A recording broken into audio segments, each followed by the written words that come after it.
जी सी, welcome back. अब sir साहब आप हमारे साथ लाइन पे हैं सर?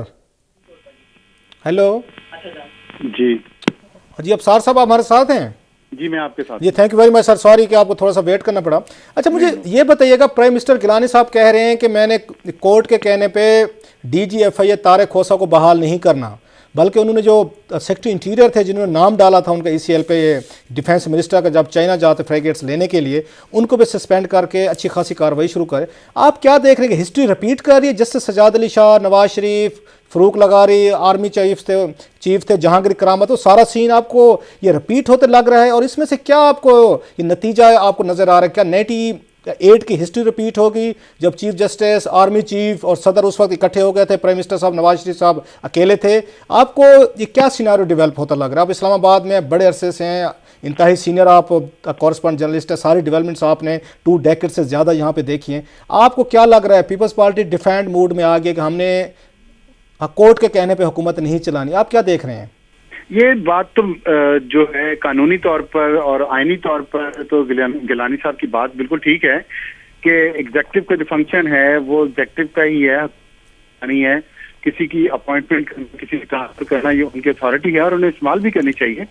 अब देखें, जब आपको याद है कि परवेज मुशर्रफ ने चीफ जस्टिस इफ्तिखार मोहम्मद चौधरी को बदलने की कोशिश की, तो उस वक्त जो तहरीक चली अवाम की, सिविल सोसाइटी की, वकला की, उसका मकसद ये था कि हर इदारे को अपना काम बारे में दखल नहीं देना चाहिए। तो अब भी वही उसूल लागू होना चाहिए और इसी के लिए जो मैं बात कर रहा हूँ वो भी इसी पे है कि ये एग्जेक्टिव की पावर एग्जेक्टिव के पास रहनी चाहिए, पार्लियामेंट की पावर पार्लियामेंट के पास रहनी चाहिए और सुप्रीम कोर्ट को अपना ही काम करना चाहिए। इस तरह सुप्रीम कोर्ट की अपनी भी तज़हीक होती है जब वो उस तरह के अहकामात जारी करना शुरू कर दें जो उनके दायरा कार से बाहर हैं और फिर उन पर अमल ना हो।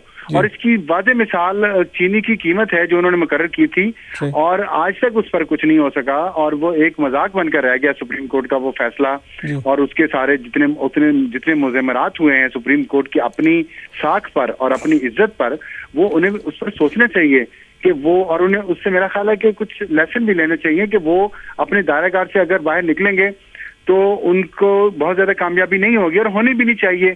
इस तरह के जो काम होते हैं वो हुकूमतों के करने के होते हैं, हुकूमतें इसमें गंदी भी हो जाएं तो उनकी इज्जत पर हरफ नहीं आता। अदलिया का शोबा एक ऐसा शोबा होता है जिसकी इज्जत पर हरफ नहीं आना चाहिए।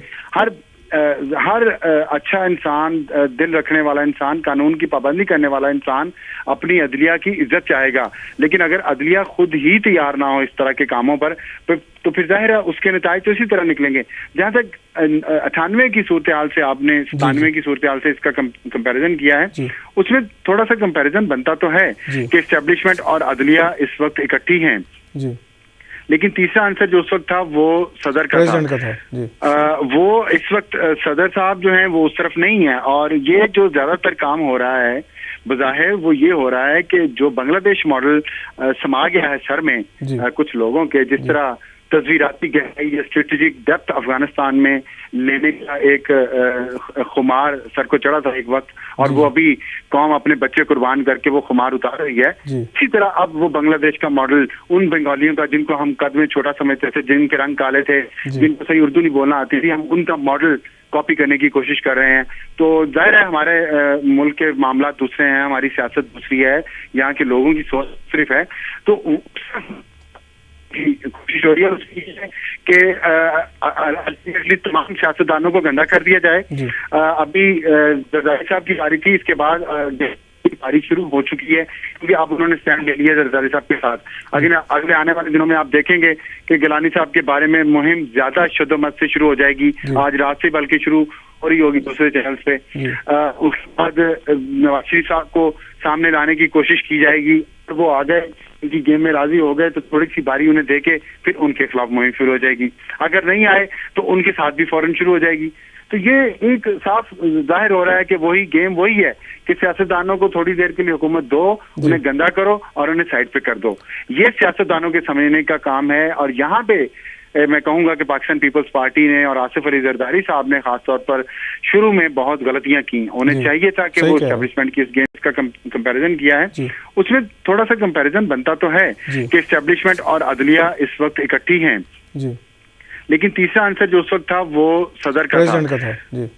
वो इस वक्त सदर साहब जो हैं वो उस तरफ नहीं है, और ये जो ज्यादातर काम हो रहा है बज़ाहिर वो ये हो रहा है कि जो बांग्लादेश मॉडल समा गया है सर में कुछ लोगों के, जिस तरह तस्वीराती गहराई या स्ट्रेटेजिक डेप्थ अफगानिस्तान में लेने का एक खुमार सर को चढ़ा था एक वक्त, और वो अभी कौम अपने बच्चे कुर्बान करके वो खुमार उतार रही है। इसी तरह अब वो बांग्लादेश का मॉडल उन बंगालियों का जिनको हम कद में छोटा समझते थे, जिनके रंग काले थे, जिनको सही उर्दू नहीं बोलना आती थी, हम उनका मॉडल कॉपी करने की कोशिश कर रहे हैं।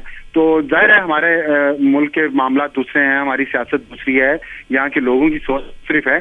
तो कोशिश हो रही है उसकी कि अल्टीमेटली तमाम सियासतदानों को गंदा कर दिया जाए। अभी जरदारी साहब की बारी थी, इसके बाद बारी शुरू हो चुकी है, क्योंकि अब उन्होंने स्टैंड ले लिया जरदारी साहब के साथ। अगले आने वाले दिनों में आप देखेंगे कि गिलानी साहब के बारे में मुहिम ज्यादा शुद्धमत से शुरू हो जाएगी। आज रात से बल्कि शुरू हो रही होगी दूसरे चैनल पे। उसके बाद नवाज शरीफ साहब को सामने लाने की कोशिश की जाएगी। तो वो आ गए, उनकी गेम में राजी हो गए, तो थोड़ी सी बारी उन्हें देके फिर उनके खिलाफ मुहिम शुरू हो जाएगी। अगर नहीं आए तो उनके साथ भी फौरन शुरू हो जाएगी। तो ये एक साफ जाहिर हो रहा है कि वही गेम वही है कि सियासतदानों को थोड़ी देर के लिए हुकूमत दो, उन्हें गंदा करो और उन्हें साइड पे कर दो। ये सियासतदानों के समझने का काम है। और यहाँ पे मैं कहूंगा कि पाकिस्तान पीपल्स पार्टी ने और आसिफ अली जरदारी साहब ने खासतौर पर शुरू में बहुत गलतियां की। उन्हें चाहिए था कि वो एस्टेब्लिशमेंट की इस गेम को समझते और उस वक्त जो उनका पाकिस्तान की दोनों बड़ी नवाज शरीफ के साथ अलायंस को बरकरार रखते, सही कह रहे हैं, बरकरार रखते और कुछ ऐसे इकदाम कर जाते कि आज जमहूरियत और पार्लियामेंट इस मुल्क में मजबूत होती।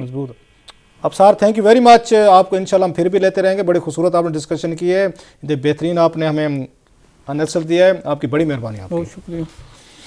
अफसार मैं अपने व्यूअर्स को दस दें ताकि थोड़ा सा background Afsar chief reporter and in the Nation day, then he was bureau chief Geo TV Islamabad, then director news Dunya TV and he belongs to Faisalabad.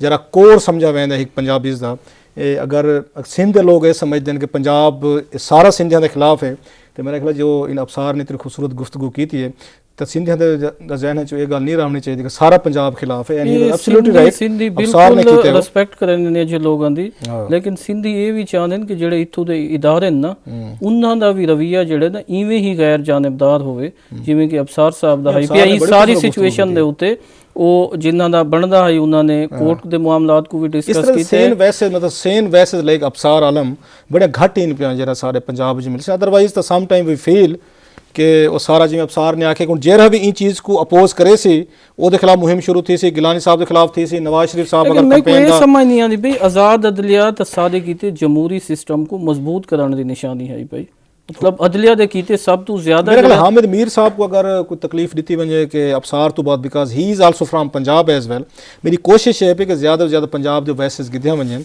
तो अगेन लेकिन तुसा अपनी कोशिश जारी रखो। हामिद मीर साहब भी आवे ने, हामिद मीर साहब का भी इो ही पॉइंट ऑफ ते नंबर हामिद मीर साहब नहीं अटेंड करेंगे पे, उनको मैसेज करेंगे हामिद मीर साहब, उनको दोबारा जारी रखो कोशिश। लेकिन ये कि जेडे कारीगर मौजूद हैं इस्लामाबाद के अंदर ते वो भी कम अज कम जड़े ना हथियार सट्टण वाले को नहीं, उन्होंने कोई जड़ा चस्का लग चुका है ना कि जेड़ा आवे वो धिक्के दे के कट छोड़ो। सही इन्होंने अपने प्रोड्यूसर साहब को मीर साहब को मैसेज करें पिया तो वो जरा उन्होंने को घिनन ताकि उन्होंने जरा गुफ्तगू 1-2 मिनट थी वजे तो वो क्या फरमाइंदन।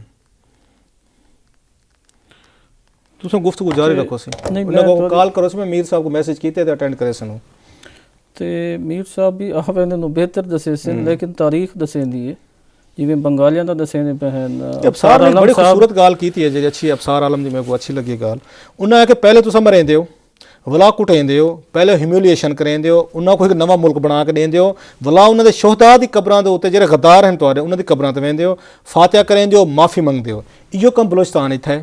पहले तुम मिलिट्री ऑपरेशन किया उत्थां, उत्थां बुगटी को कतल किया, बे ढेर सारे बलोचों को मारे, हुण उत्थां जरदारी साहब की मेहरबानी इन्होंने माफ़ी भी मंगी है, उन्होंने वास्ते पैकेजेस भी बनाए, उन्होंने आगाज़ हकूक भी थे।